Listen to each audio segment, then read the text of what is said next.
আজকে আপনাদের সাথে আমার একটা পার্সোনাল এক্সপিরিয়েন্স শেয়ার করছি। একটা বোতলের মধ্যে যদি নীল কালার জল থাকে, সেটা যদি আমি গ্লাসে ঢালি তাহলে কিন্তু জলটা নীলই দেখাবে। আবার যদি একটা লাল বোতল বা লাল জল আমি এই গ্লাসে ঢালি তাহলে কিন্তু জলটা লালই দেখাবে।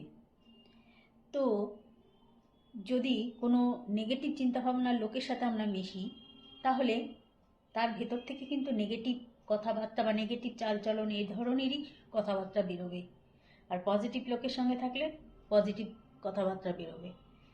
তো আমরা সারাদিন বিভিন্ন রকম লোকের সঙ্গে মেলামেশা করি, তার মধ্যে কিছু পজিটিভ কিছু নেগেটিভ।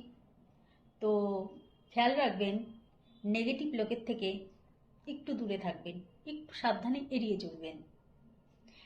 নেগেটিভ লোকেরা কিন্তু দেখবেন আপনার ভেতর থেকে নেগেটিভিটিটা বার করতে দিবে না, বরঞ্চ আরও নেগেটিভ পুশ করে দেবে। তো সাবধান, আপনারা ফিজিক্যালি তাদের সঙ্গে অ্যাটাচ থাকুন, বাট মেন্টালি ডিটাচ থাকুন। কেমন লাগলো ভিডিওটা? যদি ভালো লাগে অবশ্যই কিন্তু লাইক শেয়ার কমেন্ট করবেন।